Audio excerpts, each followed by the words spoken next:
Bank में locker में रखा गया सामान यानी कि 100% सेफ एंड सिक्योर। लेकिन बीते दिन मेरठ में एसबीआई के लॉकर से 20 लाख रुपए की ज्वेलरी गायब होने की खबर ने लॉकर्स की सुरक्षा को संदेह के घेरे में ला दिया है। ऐसे में अगर बैंक के लॉकर से ही सामान चोरी हो जाता है तो उसके नियम क्या हैं, इसी पर आज हम बात करेंगे। मेरा नाम है दीपक डुभाल, आप देख रहे हैं आपकी खबर आपका फायदा। क्या ऐसी स्थिति में बैंक लॉक धारक के नुकसान की भरपाई कर सकता है, और अगर करेगा तो कितना? ये बहुत सारे ऐसे सवाल हैं जो हम सबको जानने बहुत ज़रूरी हैं। अक्सर लॉकर में सामान रखने के बाद हम निश्चिंत हो जाते हैं हर चीज़ को लेकर, लेकिन सतर्कता बरतनी ज़रूरत है क्योंकि ऐसे घटनाएं आम होती जा रही हैं। आज हम लॉकर संबंधी नियम कायदों की पूरी एबीसीडी समझेंगे खास मेहमानों के साथ। पहले आप देखिए ये रिपोर्ट।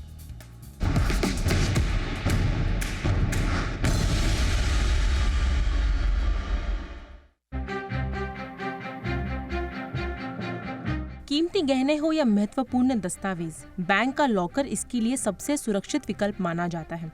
लेकिन मेरठ में रिटायर्ड बैंक मैनेजर के एसबीआई बैंक लॉकर से 20 लाख रुपए की कीमत के जेवर चोरी होने की घटना ने बैंक लॉकर की सुरक्षा पर सवाल खड़े कर दिए हैं। लॉकर धारकों की चिंताएं बढ़ गई हैं, क्योंकि बैंक के राउंड द क्लॉक सुरक्षा के पहरे में रहने के बाद भी इस तरह की घटना बैंक की कार्यशैली पर संदेह पैदा करती है। दरअसल बैंक के लॉकर सेफ एंड सिक्योर माने जाते हैं, इसीलिए देश में बैंक लॉकर की हमेशा डिमांड रही है। लेकिन क्या बैंक सभी को लॉकर मुहैया करा पाते हैं? इसका जवाब नहीं में है। दरअसल एक आंकड़े के मुताबिक देश भर के सरकारी और निजी बैंकों में लॉकर की संख्या महज 60 लाख के करीब है, जबकि लॉकर की डिमांड इससे कहीं ज्यादा है। सरकारी बैंकों में शहर और लॉकर के आकार के लिहाज से लॉकर की सालाना फीस 500 रुपए से लेकर 3000 रुपए तक हो सकती है, जबकि निजी बैंकों में ये रकम 2000 से लेकर 12,000 रुपए तक हो सकती है। कुछ विशेष मामलों में ये रकम 20,000 तक भी जा सकती है। अब सवाल उठता है कि बैंक लॉकर से सामान चोरी हो जाए तो क्या बैंक लॉकर धारक के नुकसान की भरपाई करेगा? अगर करेगा तो कितना करेगा? ये कुछ ऐसे जरूरी सवाल है जिसे लॉकर धारकों को जरूर जानना चाहिए। जब भी कोई बैंक का लॉकर लेता है तो उसके और बैंक के बीच एक एग्रीमेंट होता है। इसे मेमोरेंडम ऑफ लेटिंग कहते हैं, जिसके मुताबिक अगर बैंक लॉकर से चोरी, डकैती और इमारत गिरने के कारण आपका सामान गायब होता है तो बैंक की ओर से लॉकर के किराए की 100 गुना रकम लॉकर धारक को मुआवजे के तौर पर मिलेगा। लेकिन किसी आपदा, आग, भूकंप, बाढ़, दंगे और युद्ध की स्थिति बैंक लॉकर में रखे सामान के लिए बैंक जिम्मेदार नहीं होता, क्योंकि ये स्थितियां बैंक के नियंत्रण में नहीं रहती। लॉकर को लेकर आरबीआई के नियम बेहद सख्त हैं। जब भी लॉकर धारक अपना लॉकर एक्सेस करता है तो उसके रजिस्टर्ड फोन नंबर और ईमेल पर बैंक की ओर से मैसेज भेजा जाता है, ताकि किसी तरह की चोरी या फ्रॉड को रोका जा सके। वही लॉकर रूम में आने जाने वालों पर सीसीटीवी की नजर होती है। सीसीटीवी फुटेज को बैंक 180 दिन तक अपने पास रखता है, ताकि लॉकर संबंधी किसी भी तरह की अनियमितता को पकड़ा जा सके। लॉकर देने के दौरान बैंक सुनिश्चित करता है कि आप उसमें कैश, हथियार, नशीला पदार्थ या कोई प्रतिबंधित उत्पाद तो नहीं रख रहे। आशंका होने पर बैंक लॉकर की जांच कर सकता है। फिलहाल तो ताज़ा मामले में जिस तरीके से मेरठ की एसबीआई ब्रांच से चोरी की वारदात सामने आई है, उससे सवाल उठ रहे हैं कि बैंक के लॉकर में सेंध आखिर लगी कैसे। ब्यूरो रिपोर्ट, जी मीडिया। मेरे साथ बहुत ही खास मेहमान इस वक्त जुड़ चुके हैं आज की चर्चा के लिए। स्वागत करते हैं पीके मल्होत्रा सर का, पूर्व डिप्टी एमडी हैं एसबीआई के। मल्होत्रा सर, गुड इवनिंग, बहुत बहुत स्वागत है। मेरे साथ हैं हर्ष रुंगटा सर, फाउंडर हैं फी ओनली इन्वेस्टमेंट्स के। बहुत बहुत स्वागत है रुंगटा सर आपका। और मेरे साथ हैं बिजॉन मिश्रा सर, जो कि कंज्यूमर एक्टिविस्ट हैं। बहुत बहुत स्वागत है मिश्रा सर आपका भी। मैं मल्होत्रा सर आपसे चर्चा की शुरुआत करना चाहूँगा। और काफ़ी जब बैंक लॉकर की बात आती है तो एक निश्चिंतता की भावना आती है कि हमने बैंक लॉकर में अब जो भी अपने वैल्यूएबल्स रखे हैं अब उनको लेकर हम निश्चिंत हो जाते हैं, और उसकी सेफ्टी को लेकर तो कम से कम कोई प्रश्न नहीं उठता। लेकिन ये जो इंसिडेंट उभर कर सामने आया है, मैं लॉकर्स की बाकी डिटेल्स में बाद में जाऊंगा सर, लेकिन हाउ इज़ इट पॉसिबल कि लॉकर से सामान गायब हो जाए? देखिए, लॉकर में डबल लॉक का अरेंजमेंट होता है, जिसमें से एक चाबी रहती है लॉकर जो ओनर है उसके पास रहती है और एक चाबी होती है बैंक के पास। जो बैंक की चाबी है और लॉकर ओनर की चाबी है, इन दोनों में जब दोनों लगेंगी तभी वो लॉकर खुल सकता है। और एक चाबी से वो किसी भी लॉकर को खोलना संभव नहीं है। और दोनों चाबियां जब जाती हैं लॉकर, जो ऑपरेट करने वाले ऑफिसर होते हैं, जब वो जाते हैं तो वो रिकॉर्ड होता है, सीसीटीवी का भी रिकॉर्ड होता है। वहां पहुंचने के बाद वो दोनों लोग चाबी लगाते हैं और जो बैंक के ऑफिसर हैं वो अपनी चाबी लेके चले जाते हैं और केवल यही जो लॉकर धारक हैं वो ही अंदर रह जाते हैं और वो अपने लॉकर में जो कुछ भी ऑपरेट करना है, उसका जो सामान रखना है, निकालना है, और फिर उसके बाद उन्हीं के चाबी से वो लॉकर बंद हो जाता है। ओके। अब ये जो मामला है, तो इन्वेस्टिगेशन का मामला है कि कैसे लॉकर में से निकल गया। जब तक दूसरी चाबी नहीं लगेगी, इनकी चाबी भी नहीं लगेगी, लॉकर के खुलने का सवाल पैदा होता नहीं है। तो एक ही कोई रह जाता है कि कहीं किसी से गलती हुई है, सामान बाहर रह गया, ठीक तरीके से अंदर नहीं रखा जा सका वापस, और फिर कोई अनस्क्रूपुलस आदमी वो जो बाद में आया वो ले लिया। I am only making a guess. मैं कोई इसमें जब तक इन्वेस्टिगेशन नहीं होगी पता नहीं चलेगा कि एक्चुअली वहां पे क्या क्या सर्कमस्टांसेस थे। मैं एक वाइल्ड गेस मार रहा हूँ कि केवल यही हो सकता है जो मेरे दिमाग में है, और इसके अलावा मैं नहीं समझता हूँ कि कुछ हो सकता है। सर, अब कंपनसेशन पे आते हैं। एज यू राइटली सेड कि अब इसमें इन्वेस्टिगेशन है, कैसे हुआ, ये क्या नेग्लिजेंस थी या कुछ मिली भगत है, षड्यंत्र है, लापरवाही है, ये तो वक्त बताएगा सर। लेकिन एक बात उभर कर सामने आती है कि अगर किसी का सामान चोरी हो जाए तो क्या वो व्यक्ति अपने खोए हुए सामान का कंपनसेशन एक्सपेक्ट कर सकता है? देखिए, कंपनसेशन केवल उसी उसमें है जहां बैंक की कोई नेग्लिजेंस हो या कुछ ऐसा बैंक से काम नहीं हुआ जो होना चाहिए था, और तभी केवल बैंक की तरफ से कंपनसेशन का सवाल पैदा होता है। अदरवाइज आप देखिए, ये एक लाइसेंसर का रिलेशनशिप है। वो बैंक लाइसेंस देता है उस जगह को इस्तेमाल करने के लिए, और बैंक अपनी तरफ से जितनी सावधानियां हो सकती हैं वो सारी सावधानियां लेने की गारंटी देता है। अगर वो सभी सावधानियां हुई हैं, ली गई हैं, तो फिर उसमें जो लाइसेंसर है, लाइसेंसी जो है जिसने उसको इस्तेमाल किया है, तो चांसेस हैं कि गलती वहीं पे है। अगर बैंक की तरफ से कोई लापरवाही होती है तब बैंक डेफिनेटली लायबल है, और वो जैसा आपके पहले भी बताया कि जितना सालाना लॉकर का रेंटल है उससे 100 गुना तक बैंक लायबल होता है। और अदरवाइज जो अगर बैंक की कोई सावधानी में कोई कमी नहीं है तो बैंक की इसमें लायबिलिटी नहीं होती है।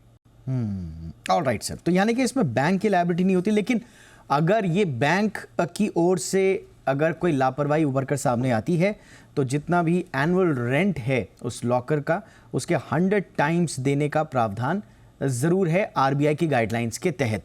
रूंगटा सर, मैं आपके पास आना चाहूँगा। बैंक लॉकर में एक आम व्यक्ति अगर कोई सामान रखकर, अपना वैल्यूएबल रखकर ये सोच रहा है कि वो 100% सिक्योर रहेगा, क्या ये सोच सही है?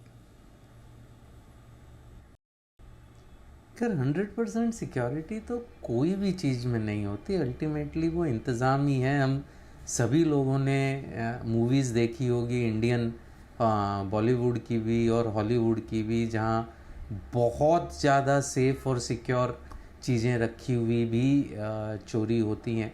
तो ये कहना कि 100% सिक्योरिटी है वो तो खैर पॉसिबल ही नहीं है। मतलब there is no such thing 100% जैसी सिक्योरिटी जैसी कोई चीज़ एग्जिस्ट ही नहीं करती। हाँ, जो एग्जिस्ट करती है कि ये इंतज़ाम है, इस इंतज़ाम में आपको एक रीज़नेबल श्योरिटी होती है कि इसमें आपको सेफ्टी और सिक्योरिटी है। तो उसमें अब जो नए इंतज़ाम किए गए हैं, आपने ध्यान खींचा है चोरी पे। मेजर प्रॉब्लम जो लॉकर्स में होती है वो मिसयूज़ की होती है, जो पहले ज़्यादा होती थी, जबकि जो उसका यूसेज था वो इतने अच्छी तरीके से मॉनिटर नहीं किया जाता था, और जो भी चाबी लेके पहुंच गया उसके बेसिस पे उनको एक्सेस मिल जाता था। अब वो शायद गलती आज भी हो जाए, लेकिन एटलीस्ट जो भी लॉकर के ओनर हैं उन्हें नोटिफिकेशन मिलेगा। तो आई थिंक वो एक बहुत एडिशनल फीचर है, कोई बहुत उसका हाई कॉस्ट नहीं लगता, लेकिन वो एक सेफ्टी और सिक्योरिटी देता है, एक सेफ्टी और सिक्योरिटी की भावना पैदा करता है कि मेरा लॉकर का यूसेज मॉनिटर हो रहा है और मुझे भी पता चल रहा है। तो चोरी, जैसे कि मल्होत्रा साहब ने कहा कि अनलेस कि आपने सामान और ये भी किस्से होते हैं कि जब कस्टमर उसको लॉक करना भूल जाता है, उसको जरा सा धक्का दिया लेकिन लॉक नहीं होता वो या वो सामान ही बाहर रख के भूल जाता है। तो ये किसकी गलती थी, किसकी लापरवाही से ये जो सामान चला गया, वो कैसे चला गया, वो प्रूव करना, उसमें जो सीसीटीवी का जो एक भूमिका है उस नेग्लिजेंस को प्रूव करने में, वो बहुत इम्पॉर्टेंट है। और मेरे ख्याल से वो भी एक अच्छा कदम आरबीआई की तरफ से लिया गया है।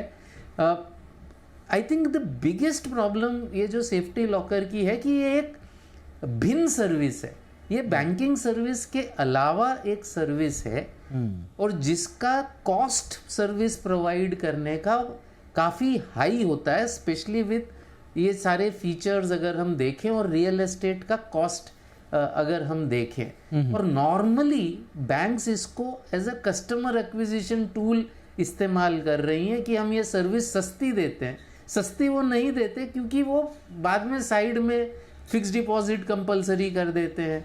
तो अब आरबीआई ने प्रावधान किया है कि आपको वेट लिस्ट जो है इसकी ट्रांसपेरेंटली रखनी पड़ेगी वगैरह वगैरह, बट अल्टीमेटली जो भी इस सर्विस का कॉस्ट है, अगर वो चार्ज होना शुरू हो जाए तो ये जो रिक्वायरमेंट है कि आप साइड में फिक्स डिपॉजिट करिए तो ही हम आपको लॉकर देंगे, वो डिमांड भी शायद कम हो जाए। अगर स्टैंड अलोन ये जो लॉकर सर्विसेज हैं वो प्रॉफिटेबल हो जाए बैंक के लिए, तो मेरे ख्याल से सर्विस का स्टैंडर्ड सुधरना थोड़ा सा और चांसेस उसकी प्रोबेबिलिटी बढ़ जाती है। ऑलराइट सर, आपने बिल्कुल सही कहा सर कि ये दरअसल बैंकिंग सिस्टम के अंदर भी एक नॉन बैंकिंग सहूलियत है। इसके कॉन्सेप्ट पर भी आएंगे कि दरअसल इसकी क्यों इसकी ज़रूरत पड़ी, अगर इस तरह के इंसिडेंसेस हैं कि चोरी हो जा रही है, अब किसकी वजह से हुई, कैसे हुई, थोड़ा सा डिटेल्स में अब देखिए। जो आरबीआई की गाइडलाइंस हैं उसमें बैंक्स बिल्कुल भी आपके वैल्यूएबल्स के लॉस और उनके डैमेज के लिए रिस्पॉन्सिबल नहीं है। अगर वो लॉस और डैमेज होता है नेचुरल कैलेमिटीज़ जैसे कि फ्लड्स और अर्थक्वेक की वजह से, हाँ, फायर हो गया, आग लग गई, थेफ्ट हो गया, चोरी हो गई, रॉबरी हो गई, बिल्डिंग कोलैप्स हो गई, या फिर बैंक के जो एम्प्लॉयज़ हैं उनकी फ्रॉडुलेंट एक्टिविटी की वजह से अगर वो लॉस या डैमेज हुआ है, तब आपको वो कंपनसेशन मिल सकता है। जैसा सर ने भी बताया कि 100 times of the annual rent of the safe deposit locker. कहने का मतलब ये है, अगर एनुअल लॉकर चार्जेस 1000 रुपये के हैं और उसमें अगर कोई बैंक की गलती के कारण कोई लॉस या डैमेज हो गया तो 1000 का 100 गुना 100 टाइम्स यानी कि 1 लाख रुपए का कंपनसेशन आपको मिलेगा, regardless of the value of the content. उसके अंदर कितने का सामान था वो ये नहीं देखा जाएगा, ये देखा जाएगा कि एनुअल रेंट कितने का था और उसका 100 टाइम्स आपको कंपनसेशन दे दिया जाएगा। मिश्रा सर, आप कंज्यूमर राइट्स के लिए अरसे से लड़ रहे हैं, क्या ये एक कस्टमर फ्रेंडली सिस्टम लगता है सर आपको? नहीं, बिल्कुल नहीं। ये तो बिल्कुल वन साइडेड कॉन्ट्रैक्ट है और सुप्रीम कोर्ट ने उसको बहुत बढ़िया से सेटल कर दिया है कि कोई भी वन साइडेड कॉन्ट्रैक्ट यदि होता है, it is null and void, that contract is not tenable. तो हम जब बैंक जाते हैं, हम 3 चीज के लिए जाते हैं। First is to safely deposit my money to be kept and the bank using that money pays me an interest, और I seek a loan from the bank, जिसके लिए हमको बैंक को मतलब इंटरेस्ट देना पड़ता है। These are the 2 prime activity, deposit and lending. The third activity is services. जैसे हम आपको फाइनेंशियल कंसल्टेंसी देते हैं वगैरह वगैरह कि आप म्यूचुअल फंड में कीजिए, इंश्योरेंस लीजिए।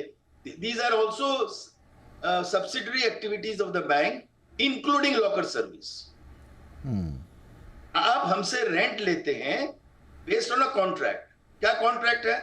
The contract is I will give you a space in the bank which will be locked jointly and held, और उसका एक लिस्ट बना देते हैं कि क्या क्या चीज आप रख सकते हो लॉकर के अंदर। As per RBI guidelines there is a list which is permissible to be kept with in the lockers. सबसे इंटरेस्टिंग चीज जो है कि after lot of fight with the government to increase the insurance cover which used to be only 1 lakh rupees, पहले केवल 1 लाख रुपया होता था। हम लोग जब पीएमसी बैंक का केस लेकर हाई कोर्ट गए तो उस समय उसको तुरंत फाइनेंस मिनिस्ट्री ने 1 लाख से 5 लाख किया। Now there is an overall agency of the government जो ये इंश्योरेंस कवर देता है। वो insurance cover is up to 5 lakh of your deposit to be covered if supposing the bank goes bankrupt, it is not functioning, या कोई मतलब चोरी हो गया लॉकर का and things like that, there is a coverage. But the most important fact is that apart from what you are depositing within the lockers, and इसका necessity क्यों हुआ? क्योंकि देखा गया कि घर में जब आप कोई सामान रखते हो, it is most of the time not very safe because individual lockers घर पे नहीं रख सकता है, because locker is a very expensive proposition. तो इसलिए बैंक ने इस proposition से आगे बढ़ के आया कि ठीक है, हमारे पास कुछ जगह है, हम इन्वेस्ट करेंगे लॉकर्स में, हम उसको एक व्यापार के रूप से चलाएंगे और रेंट लेंगे। Now once there is a contract, then naturally there are dos and don'ts of any contract कि हम कॉन्ट्रैक्ट के तहत क्या कर सकते हैं, क्या नहीं कर सकते हैं। Correct sir. सबसे इंपॉर्टेंट चीज जो है, जो अभी तक हम लोग चर्चा नहीं की, किसी यदि हो गया घटना कुछ जिसमें द बैंक इज लायबल, चोरी हो गया, जैसे आपने एक स्पष्ट रूप से एक उदाहरण दिए हैं कि बैंक से लॉकर से चोरी हो गया, इमीडिएटली द लॉकर होल्डर जिनके लॉकर से चोरी हुआ है उनको तुरंत कॉम्पनसेशन मिलनी चाहिए। Why should the consumer be made to go to litigation to understand this issue? Because there is a clear cut alright sir, deliberate act of negligence. Professor Mishra, I am so sorry, मुझे एक छोटा सा break लेना है sir. मैं break के बाद आऊँगा, प्लीज़ आप कंटिन्यू कीजिएगा कि एक कंज्यूमर के पॉइंट ऑफ व्यू से ये कितना मतलब इस पूरे मामले में कंज्यूमर एंगल से कौन कौन सी बातें हैं। कुछ बातें छनकर आई हैं, कुछ और छनकर आएंगी ब्रेक के उस पार। मैं फटाफट से लौट रहा हूँ, कहीं में जाइए, देखते रहिए आपकी खबर, आपका फायदा।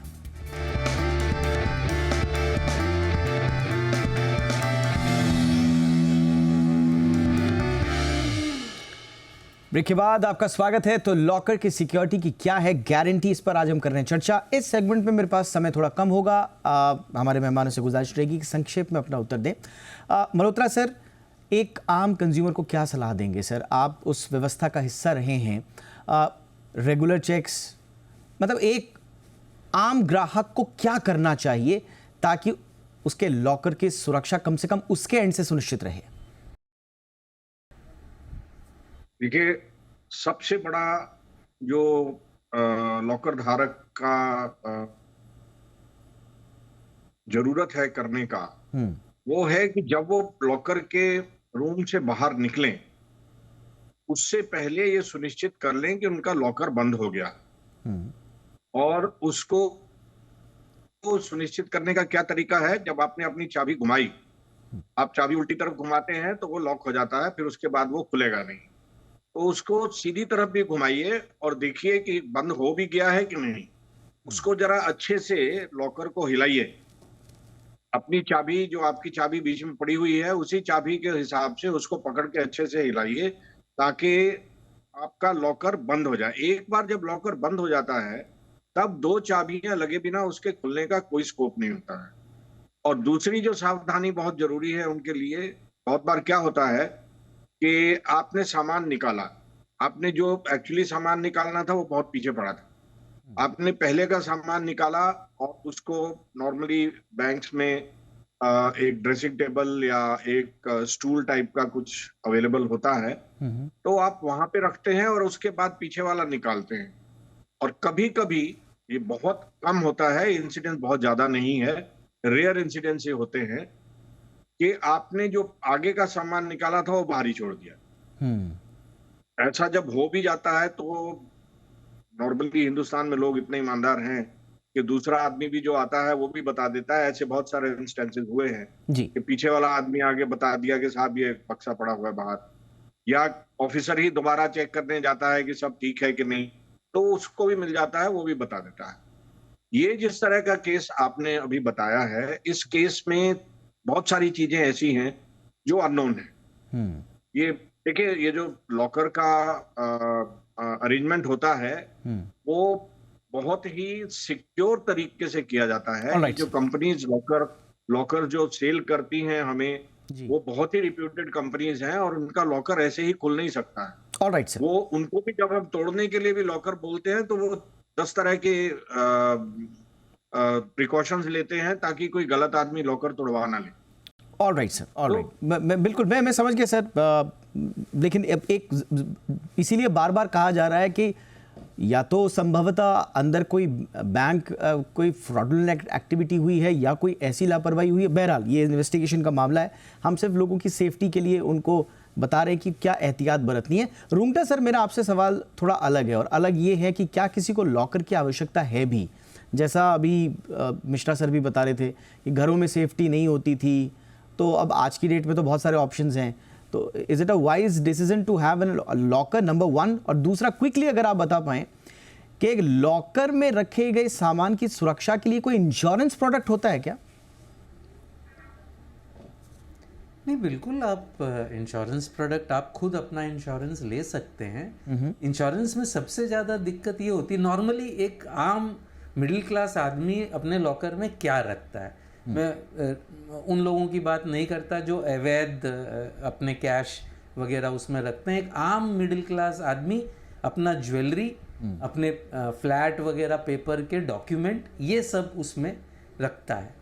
नॉर्मली कोई डॉक्यूमेंट्स चोरी नहीं करता, यानी चोरी भी नहीं करता। वो भूल भी जाएंगे तो वो वापस शायद मिलने की जो प्रोबेबिलिटी है बहुत हाई है। तो मेन अगर हम कंज्यूमर एंगल से देखें तो वैल्यूबल्स है, वैल्यूबल्स इंश्योरेंस मिलता है। और उसमें मेरी सबसे यही गुजारिश है कि आम आदमी के लिए वो अकाउंटेड वैल्यूबल्स होते हैं, उसका रिकॉर्ड रखिए, आपकी ज्वेलरी का रिकॉर्ड रखिए, फोटोज़ रखिए, वैल्यूएशन रखिए और इंश्योरेंस करवाइए। और फिर अगर सीसीटीवी की मदद से अगर उसमें चोरी हुई है, तो अगर नेग्लिजेंस बैंक की हुई है, तो अगर वो प्रूव हो सके, वो मुश्किल है, बहुत मुश्किल है, तो वो बैंक देगा, वरना आपका इंश्योरेंस पॉलिसी आपको पेमेंट देगा। इंश्योरेंस वेरी मच पॉसिबल है। हाँ। जो डिपॉजिट की इंश्योरेंस है उसमें ये कवर्ड नहीं है। ओके। डिपॉजिट की इंश्योरेंस सिर्फ डिपॉजिट की इंश्योरेंस। बट ये एक अच्छा ऑप्शन है सर कि कम से कम आपके पास एक इंश्योरेंस प्रोडक्ट पे जाने का एक ऑप्शन तो है। ये आपने इंपॉर्टेंटली बताया कि एक अच्छा ऑप्शन लोगों के पास हो सकता है। प्रोफेसर मिश्रा, बहुत क्विकली सर, ये आम कंज्यूमर के लिहाज से ये लॉकर का पूरा इकोसिस्टम कब कंज्यूमर के पक्ष में जाए, उसके लिए क्विकली सर क्या करना होगा? दीपक भाई, बराबर जो भी विक्टिम्स होते हैं उनको अपना आवाज उठाना चाहिए और उनको एसर्टिव होना चाहिए, उनको अपना हक के लिए जागरूकता चलाना चाहिए। मेरा केवल सिंपल चीज ये है कि it's a clear case of deficiency in service. हम फिर आगे उस एग्जांपल को लेकर जो एग्जांपल से हम लोग चर्चा शुरू की है। करेक्ट। यदि bank is found to be negligent, जैसे आपने हमारे एक पैनल मेंबर ने कहा कि कंज्यूमर को फलाना चीज करना चाहिए, तो बैंक को भी तो फलाना चीज करना चाहिए ना। जब आप लॉकर खोले हैं और वो एक्सेसिबिलिटी दिए हैं आपके टेनेंट को, तो जब वो वापस जा रहा है लॉक करके, तो आपका भी ऑफिसर को तो रिस्पॉन्सिबिलिटी है to check whether it is properly locked और नॉट। तो आप तो हर चीज केवल खाली उपभोक्ताओं के ऊपर छोड़ देंगे और you as a service provider will not take any responsibility. Right sir. तो वन साइडेड कॉन्ट्रैक्ट हो गया। The contract has to be neutral, has to be responsibility जो है वो शेयर्ड होनी चाहिए, और लॉकर की सुरक्षा से जुड़े हुए विषयों पर मुझे लगता है एक बार फिर से चर्चा होनी चाहिए। आरबीआई को भी एक बार रीलुक करना चाहिए जो मौजूदा व्यवस्थाएं हैं, और अगर लगता है कि कंज्यूमर सेफ्टी से कहीं पे भी किसी भी रूप में कोई खिलवाड़ हो रहा है तो उनको वहां पर चेक करना चाहिए और नए रिफॉर्म्स लाने चाहिए। बहरहाल हम उम्मीद करते हैं कि आगे किसी ग्राहक के साथ इस तरह के इंसिडेंसेस ना हो, और अगर हो तो फिर एक प्रॉपर जो मैकेनिज्म है न्याय का वो इन प्लेस हो। बहुत बहुत शुक्रिया वक्त निकालने के लिए। Bijon Mishra, thank you so much sir, वक्त निकाला आपने। Harsh Rungta sir, thank you so much sir. PK Malhotra sir, बहुत बहुत शुक्रिया सर आपका भी वक्त निकालने के लिए। आपकी खबर आपका फायदा में इतना ही, इजाजत दीजिए, नमस्कार।